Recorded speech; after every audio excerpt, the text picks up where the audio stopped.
Executive Suite with WPRI.com reporter Ted Nesi. AS220. The letters stand for Artist Space or Alternative Space.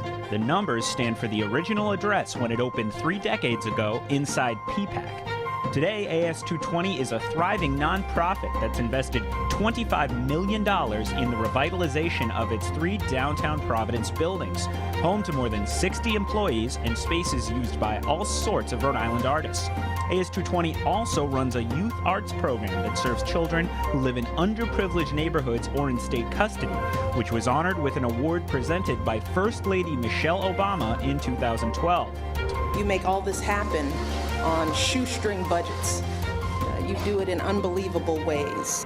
This week on Executive Suite, the co-founder and director of AS220, Umberto Crenca.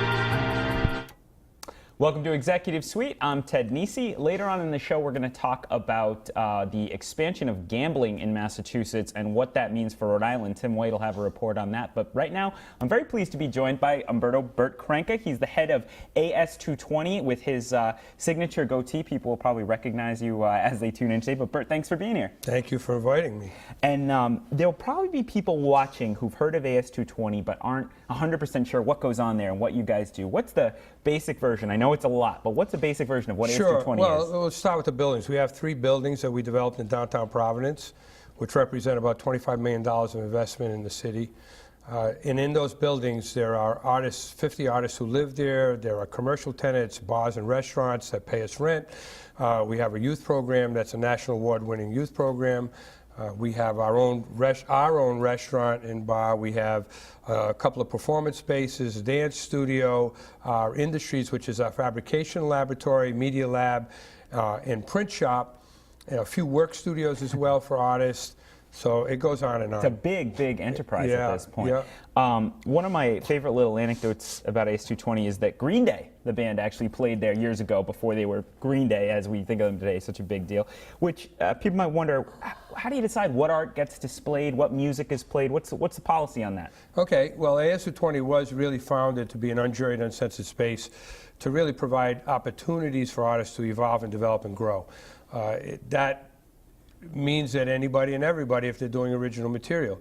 So it's really, and I like to distinguish the difference between curating and jurying.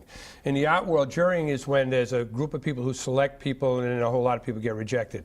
In our case, we do curate to some extent, where we match up certain bands or we match up certain visual artists that have a similar style or something like that. But the reality is any Rhode Island artist doing original material gets an opportunity to perform or exhibit, and they meet with one of our directors, whether it be in performance or in visual, to sort of schedule their performance or their exhibit or whatever. And you were one of the co-founders. You started AS220 way back in the 1980s. Tell me about that. What was the inspiration for this, and what was Providence like back then? They were talking early 80s here. Well, there's a whole series of events that led up to it. I had done a show as my big coming out party in 1982 at Antonio de Toro Gallery, Steeple Street. That exhibit got severely panned by Channing Gray, who's still a reviewer here. And in retrospect, by the way, I agree a lot with his critique, actually. And if we think about the context, in 1982-83, Providence was desperate. Everybody was moving out. Artists wanted to get to New York or Boston. And as a result of Channing's review, one of the artists that showed up at the show was Steve Emma, who's an artist in Rhode Island. He wrote an op-ed piece criticizing the critic. And then even more people came, and then we started meeting at my house, and we wrote a manifesto that sort of threw everything and everybody and every institution involved with the arts under the bus. Many of these institutions who I work with directly today. And that process of the meetings and the manifesto was what led to the concept of AS220. We also did an event to sort of emulate the thinking, or demonstrate the thinking, called the Rhode Island Art Event, where it was an unjuried, uncensored event. Everybody could bring work, everybody could participate.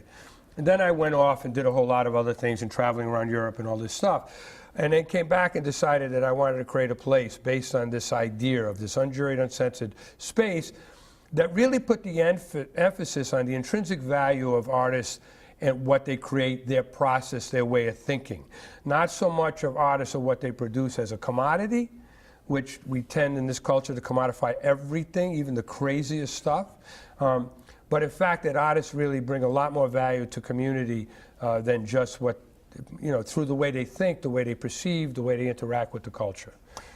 One of the things that's interesting about AS220, especially for folks watching a business show, you mentioned it, is that AS220 is now actually a major property owner in downtown Providence. You have the 3 buildings. Did you ever expect in those early days that you'd wind up as a major developer? I didn't have the knowledge or the experience, Ted, to be able to imagine something like that.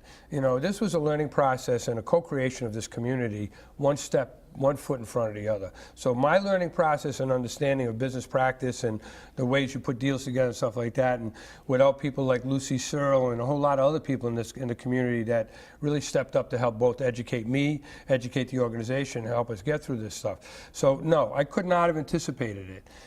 And the scale of it now, it's a $4 million a year organization, employs 60 people, 30 part-time, 30 full-time. That has really, and we're a nonprofit organization with 7 for-profit corporations under our umbrella. So to decode the complexity of AS220's business right now in a few minutes would be impossible. But you're right. I mean, your observation is correct. It's big business. It's sort of a medium-sized business, really, And how do you make sure it's sustainable in that sense? I mean, for the people, let's say tenants in your buildings, I mean, are they charged market rate? Is it subsidized? How do you blend the need to stay sustainable with wanting to be supportive of your original mission? Sure. Well, I think in current thinking in terms of urban renewal and urban development, mixed use, mixed income development is considered the most responsible, sustainable approach to development. That's what our buildings are. So the majority of our 50 live spaces are affordable and they're subsidized through different kinds of funding that we brought in. And you have to qualify under a certain income to be able to access it. At the same time, there are, I think 9 market rate studios. They're still sub-market rate for the downtown market, but we call them market rate, and they're unrestricted in terms of what we can charge for them. And then, we have commercial tenants that are on the ground level, a number of restaurants and bars and stuff that pay market rate, triple net rents. That helps with the program. We're about 60% earned income, about 40% contributed income. There are some projected budget issues with a bunch of grants, relationships that are ending in the year 2014-15, all at the same time. So we're facing a few challenges with our budget, and part of our reaction to that is to be able to work on creating more opportunities for us to develop more earned income and thus becoming more sustainable. But I will tell you that the existing model, the fiscal model of AS220 now, is being emulated nationally. There are a lot of people that look at how AS220 does its business and the sort of integration of commercial with nonprofit and all of that, that are really looking to model some practices nationally, and we're actually developing a consulting practice around that. I think I'm going to ask you a little more about that in a second, but sticking with what you're saying about budget concerns, or at least the outlook, you have a big event coming up later this month, Monday, March 24th, called Building AS220, Past, Present, Future. What's the purpose of the event? Why do you want to have this? Well, there's a few reasons. We've been doing a process called Vision 2020, really trying to anticipate through all of our program leaders' input and board and stuff, where we want to be in the year of Vision 2020. What are the new challenges and new plateaus that we want to achieve? So part of it is to bring that vision to the community and what that's going to look like, reminding the community that the community has always been participating in the creation of AS220, that in fact myself and the other people that work there are really stewards of an asset. And so re-engage and reanimate the general community around our work, and to help us both get through some challenges that we're facing in the future, but also to sort of get people re-engaged in the new vision of AS220 moving forward, which inevitably will be another building development project probably, and that kind of thing. And the other reason is because even though some of these major funders said that we had a 6-year run with the Ford Foundation, say that we're done, I want to go reach out to my community, sort of convince myself of the participation of the community and the loyalty that we have in the community before I go back to them and say, well, maybe you shouldn't be done. You know, and I can say to them, we had a community meeting that had 500 people there, and this is how they're stepping up. This is how my community. Before I go out to before I go to people outside the community, I need to touch base with my own community, and that empowers me in those conversations. So that's part of the motivation of bringing everybody together. And also, like when we were talking earlier in preparation for this, Ted, you know, there are a lot of people. With AS220, it's hard to see the trees through the forest because we do so many things. So part of it is also decoding AS220 in a broader way at this event, touching the past a little bit, not putting too much emphasis on that. And there'll also be some art happening, some art breaks in the middle of this entire presentation. Then we will also be inviting people after the Trinity event at 5:30. And thank you to Trinity and also I think that's symbolic of the new Providence. I think there's a lot more collaboration and bridging between what ordinarily were organizations and institutions that didn't necessarily work together in the ways that we are. And this is emblematic of that. Trinity opening up that space for us to promote AS220 is a wonderful thing. And then we're going to invite people back to our AS220 if they want to continue the conversation and have some cocktails and some light hors d'oeuvres and stuff like that. All right, we're going to take a break. When we come back, we're going to talk more about art and commerce at AS220. Stick with us on Executive Suite.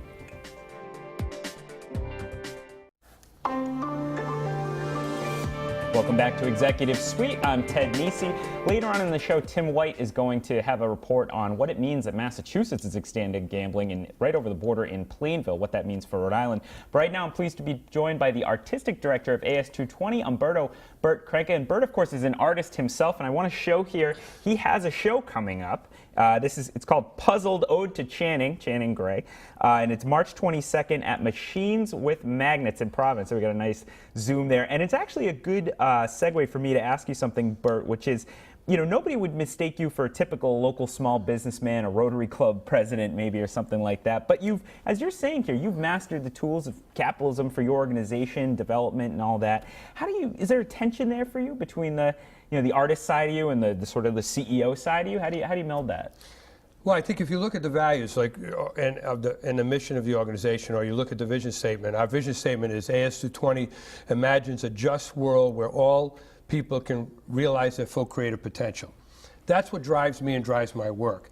I look at the public sector, private sector, foundations, individuals as sort of players in a grand work of art, which has huge social implications. And our name, AS220, Alternative Space.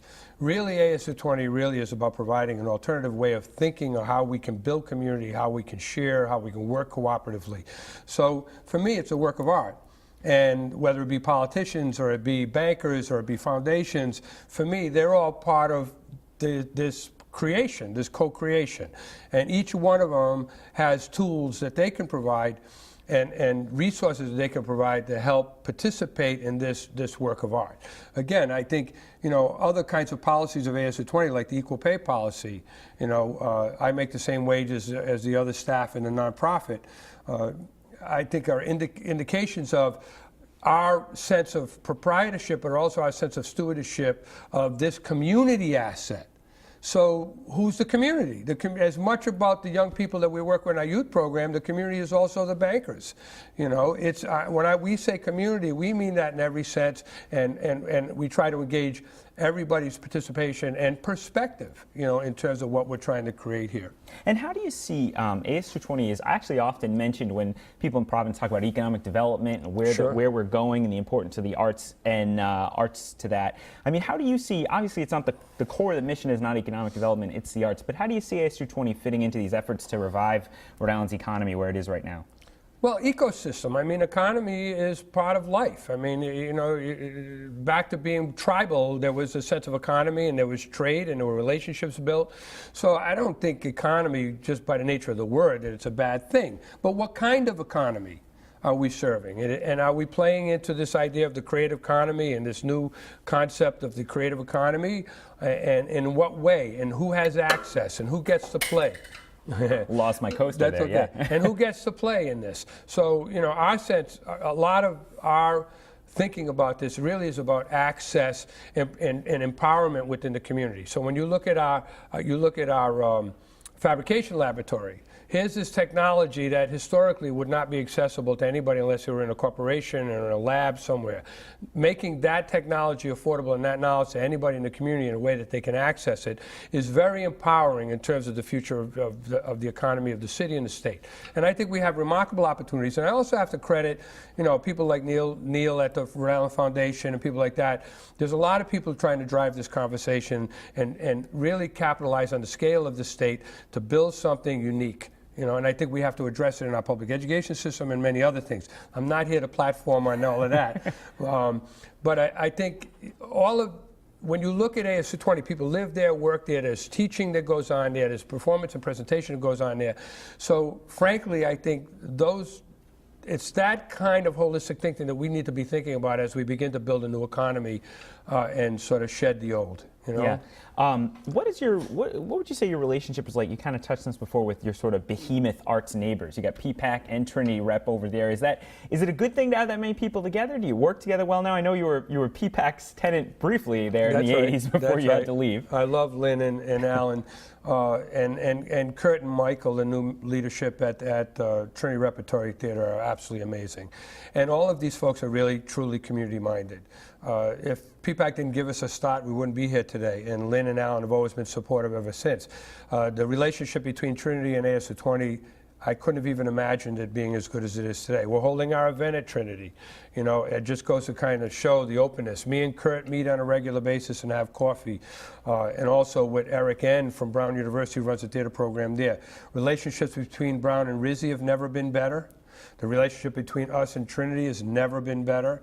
So I think, me and Kurt were going to do this campaign where it had me and him in bed like Yoko Ono and John Lennon, and instead of a bed in, it was going to be high art plus low art equals art. Nice. And we're going to let you decide which of us was high art and which was low art. And I also like to tell you, our budgets are getting closer and closer all the time. And you also have to mention, and of course, obviously we don't have the time, but the water fire and all of these amazing after-school programs we have in the city and the steel yard and things like that. There really is a very strong ecosystem, and we are talking to each other. Lynn and the Department of Arts and Culture and Tourism is talking to all these people. It would be wrong of me to have this kind of opportunity to be on TV and not mention all of these folks, and certainly I will leave people out, but there really truly is an ecosystem that's developing. And I want to ask you, because we're only about 2 minutes left, the Youth Arts Program I mentioned at the top that Michelle Obama awarded. What is that, and is it sustainable? Is it going to continue? Well, the youth program really is almost entirely dependent on public sector money and foundation money. The kids have been developing some earned income because they've been doing commissions, murals, and photo projects the kids have been getting paid for these days. It has to be sustainable. We're looking at new ways to fund that, but that's the one that we struggle with in terms of trying to find a model. Like the earned income model doesn't work quite as well for the young people, even though we're trying to develop it. So anybody who wants to help me with that is great. But we also have a vision for that program to take it to a whole nother level of some transitional housing for some kids that are coming out of the juvenile detention facility and modeling a whole new way that can be done.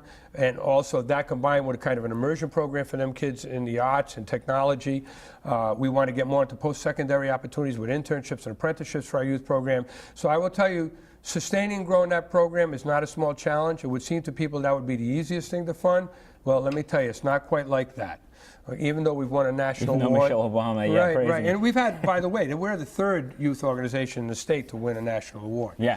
We really have some amazing things going on. All right, that's all the time we have. Bert, I want to thank you very much for being here with me. Oh, Ted, thank you so much. This is really a great opportunity. And plugging my show, that was unexpected. Thank you very much. We try to be good to our guests on Executive Suite. Make sure you stay tuned, viewers, for Tim White's report on what the expansion of swap parlors into Plainville, right over the border to Twin River, means for Rhode Island's state budget. Stick with us on Executive Suite.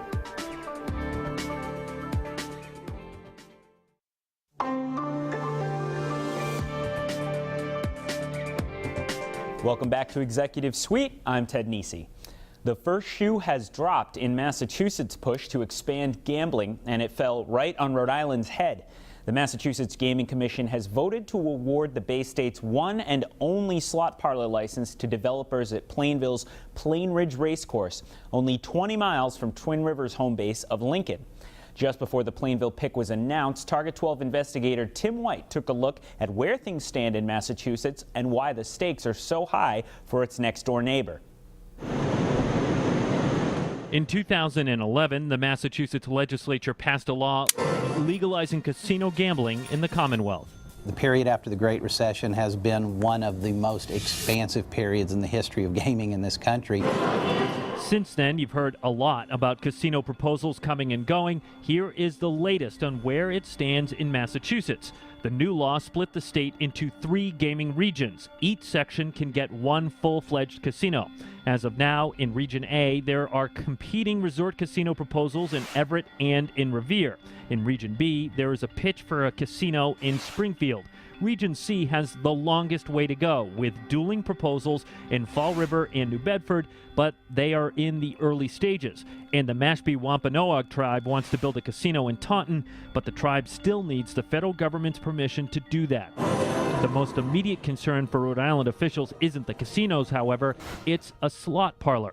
There are 3 parlor proposals, Plainville, Raynham, and Leominster. Only one can be chosen. If you line those 3 up on a map and ask yourself which one is best positioned to intercept people headed to Twin River, I think the answer to that question becomes obvious very quickly. Plainville. They've really faced... UMass Dartmouth professor Clyde Barrows says Plainville would do the most damage to Rhode Island's bottom line. You will start to see an impact on Twin River and Newport Grand before the end of this year once that slot parlor is open. What kind of impact? Here's the estimates from the Rhode Island Budget Office. The state might see $422 million in lost revenue over the next 5 years if the slot parlor and casinos are built in Massachusetts. Does this keep you up at night? It's certainly concerning. State Senator Daniel DuPont is the chairman of the powerful Senate Finance Committee. He says there may be a novelty factor when they first open in Massachusetts, but he hopes to keep Rhode Island competitive. Does all this mean our taxes are going to go up eventually? Well, I think it's like anything else when you're coming up with a budget. Naturally, if we're going to take significant hundreds of millions of dollars of hits in various fiscal years, we're going to have to look at everything, and everything will be on the table. Gambling proceeds are currently Rhode Island's 3rd largest source of state revenue, worth roughly $400 million a year. Now that Plainville has been picked, Twin River executives estimate it could cost them 10% of their revenue once the Plain Ridge facility reopens as a slot parlor, which could happen by next spring. That means Rhode Island may be feeling the pinch by the beginning of the fiscal year that starts in July 2015, a little over a year from now. And that's before the state even finds out whether a full-scale resort casino will be built in Taunton, Fall River, or New Bedford. That's all for this week on Executive Suite. I want to thank Bert Crenca from AS220 for joining me on the show. If you missed any of this episode or any other episode of Executive Suite, you can catch them all on our website, WPRI.com. Be sure to tune in next week when my guests will be the leaders of the I-195 Redevelopment Commission. I'll see you then right back here on Executive Suite.